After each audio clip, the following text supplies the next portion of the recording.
Welcome to our new program, Ask the Experts.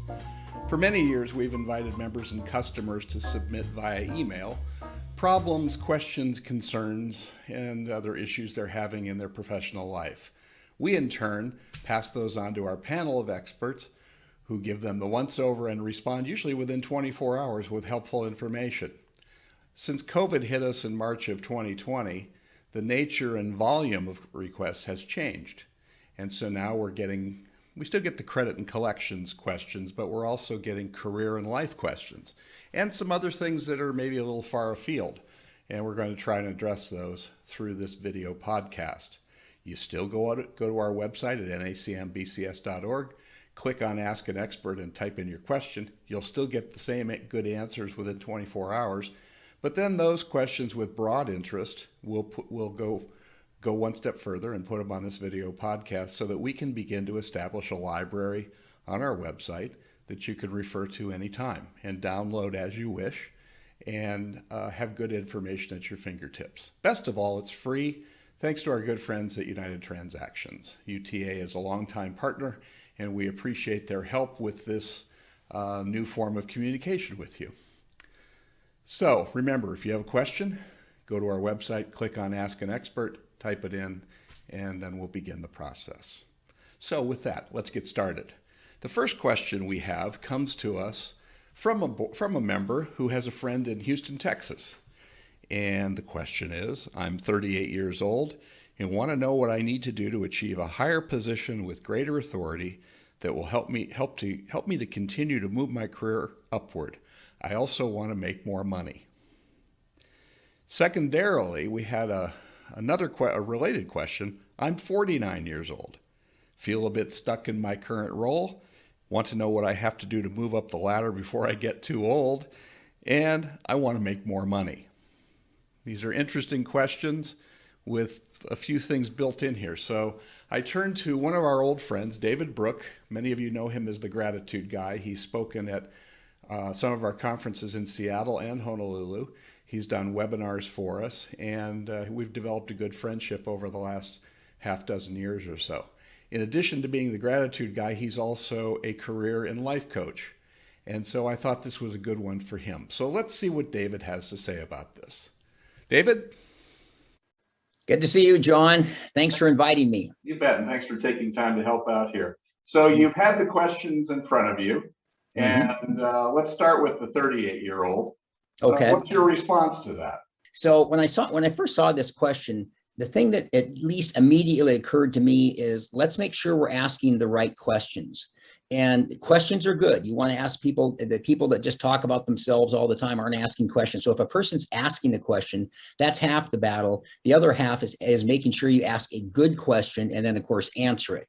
So I think the thing that immediately struck out to me was, well, let's think about a bigger question about, instead of saying, how can I achieve a higher position, make more money? Why don't we step back and say, what do I enjoy doing?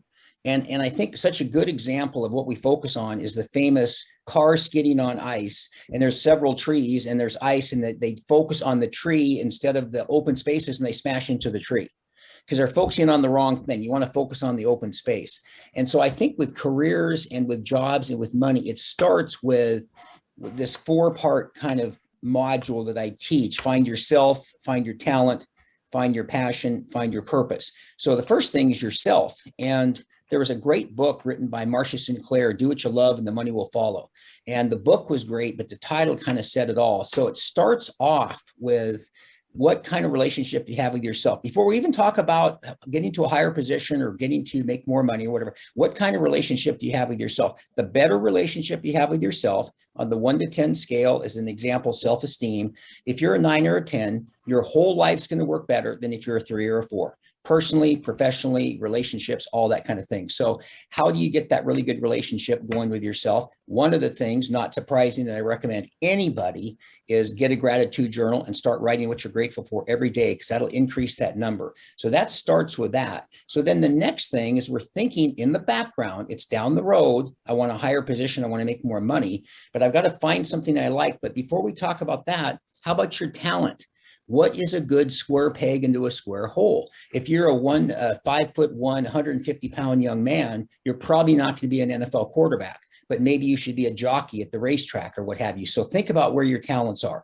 And what I always say around this, when you're having that self-reflective time, looking in the mirror, is make your strengths productive, make your weaknesses irrelevant. I happen to be somebody who knows how to speak and have become a pretty good speaker, but I can't draw to save my soul. Give me a crayon, I couldn't do anything. So figure out what those talents are and then get that great relationship with yourself. Then you move to this, what are my talents? Okay, I would really like to do that. And some of the questions you can ask, back to good questions, is what would I do if I didn't get paid for it? What would I do if I just, did it for free? What did I want to be when I grew up?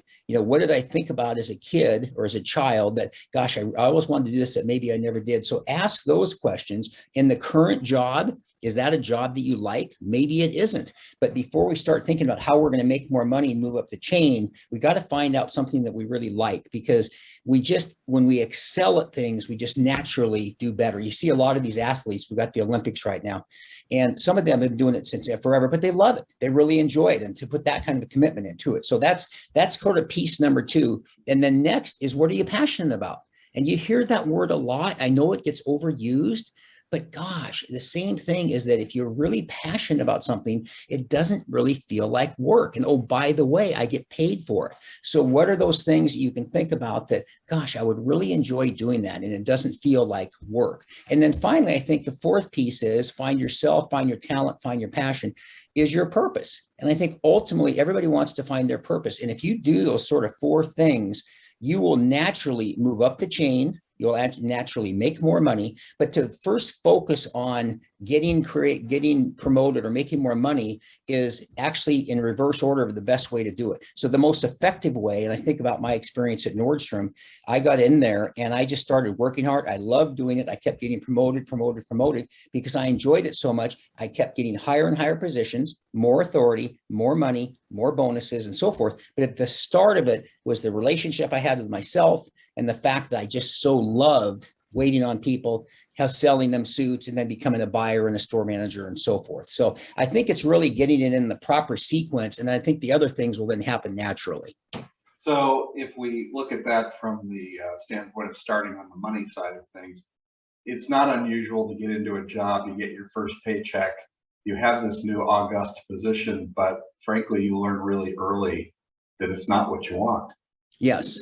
Yeah, exactly. And I think something that I always hesitate to bring this up because it's rather dramatic, but with just this spate of suicides in the last 2 years, and Robin Williams and Anthony Bourdain and Kate Spade and all these people and all these YouTubers and TikTokers, and they're all jumping out of buildings and things. And so the reason I bring it up is not to be dramatic, but if in fact money and power and fame and celebrity were so much that everybody thinks they are, why are these people jumping out of buildings?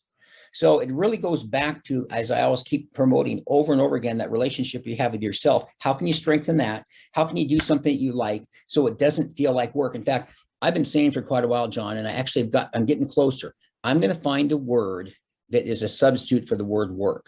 Because if I talk to John, I go, John, I got to go. I've got so much work to do. It always has a negative connotation. When we were growing up, my dad, I got to go to work. Oh, there's so much work to do. We have all this work. And so I'm on the right track. And the word I came up with the other day is I got to do a bunch of creating. So I look at it as if I talk about I'm going to create a bunch of things, that's better than saying I'm work, because I get to write a blog post. I get to do an article. I get to shoot a video. I get to make a course module. So anything you create. So even how we couch things, or the words that we use to describe it is very important. And when you really have hit the big time is when you don't feel like it's actually work. You just enjoy it. And oh, by the way, you get paid.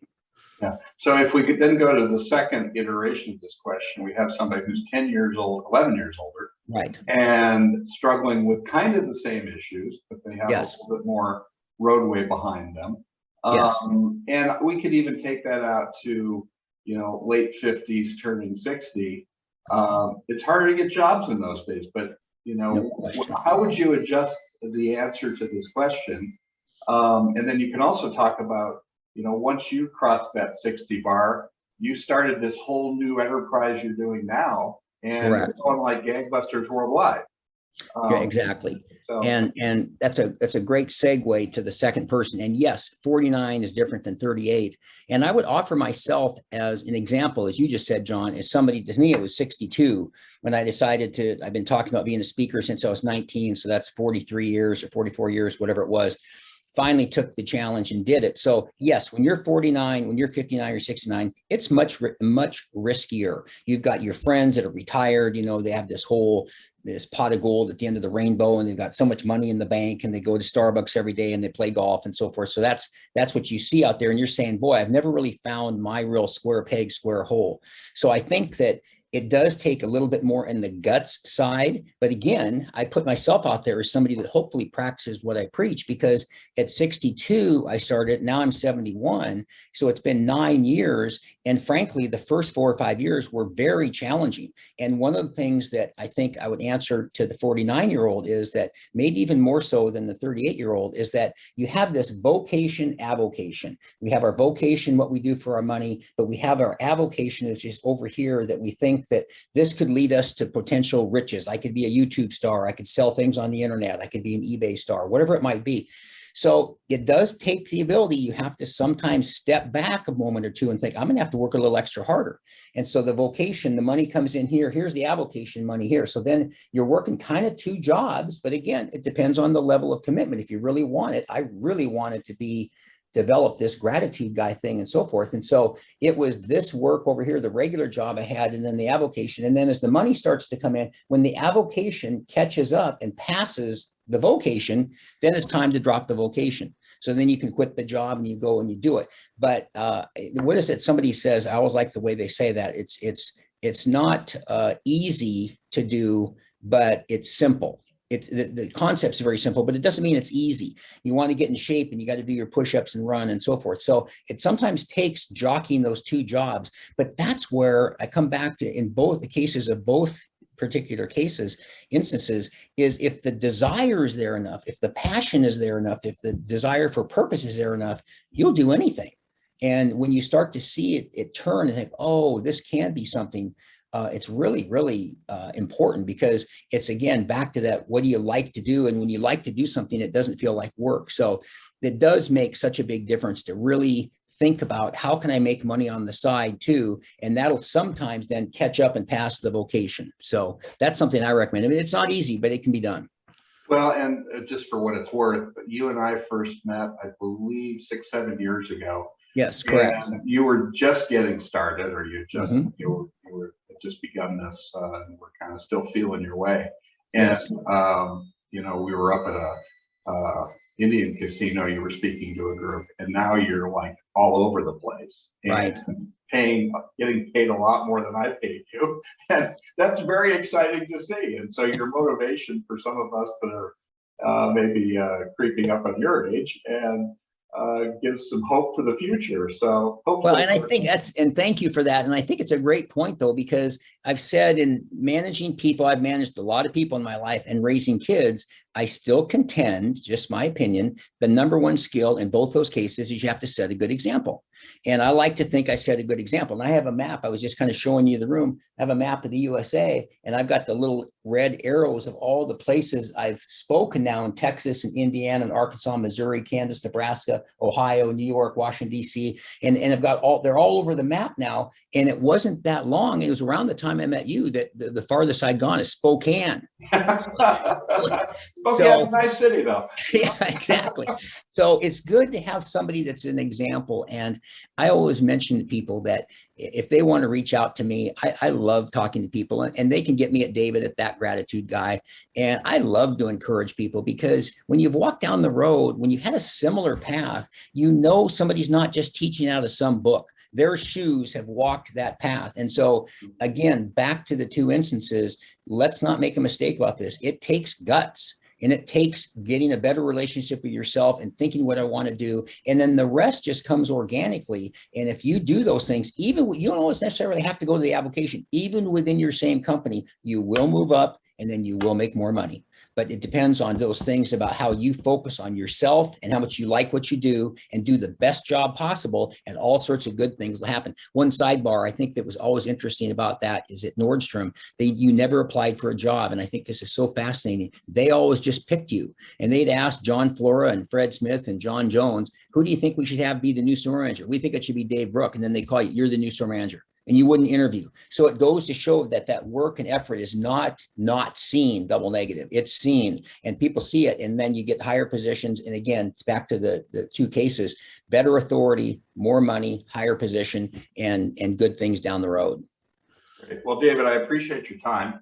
And to the two people, the 38 and 49-year-olds who asked the question, we're gonna send you a copy of David's gratitude journal. Excellent. I use it regularly. I just bought a new one, as a matter of fact, but I'll give it away and buy another one. And but I urge you to take full advantage of it and go from there. So I hope you've gotten something out of this. So again, David, thank you. We need to do lunch sometime, and I think it's your turn to buy.